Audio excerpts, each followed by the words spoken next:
এখন আছি আমরা গণেশ চক।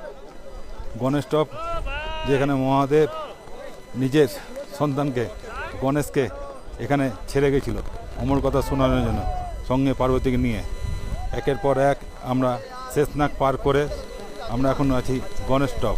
গণেশ টপে এখানে গণেশজিকে ছেড়ে গেছিল, সেই জায়গায় দাঁড়িয়ে আছি আমরা গণেশ টপে। দেখতে পাচ্ছেন চারিদিকে বরফে বরফ, ঠান্ডা, প্রচুর ঠান্ডা। গণেশ টপে প্রচুর হাইট, আর এখানে খুব অক্সিজেন কম। তার মধ্যে আমরা দাঁড়িয়ে একটু ফটো শ্যুট করছি। সঙ্গে আমাদের সঙ্গে আরও দুজন আছে, হচ্ছে অখিলদা, হচ্ছে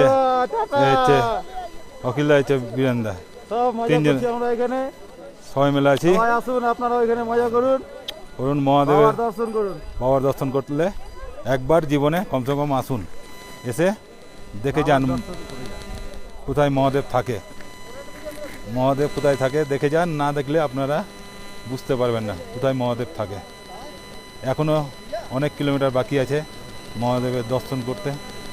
বাবার দর্শন করা সবার পক্ষে সম্ভব হয় না, তাও আমরা খুব চেষ্টা করে, খুব কষ্ট করে এই এত দূর অবধি পৌঁছেছি। এখনও অনেকক্ষণই পথ বাকি, দেখি কত দূর যেতে পারি। যতটা পারি আপনাদেরকে আমরা এনজয় করাবো। হর হর মহাদেব, হর হর মহাদেব, জয় বরফানি বাবা, জয় বরফানি বাবা।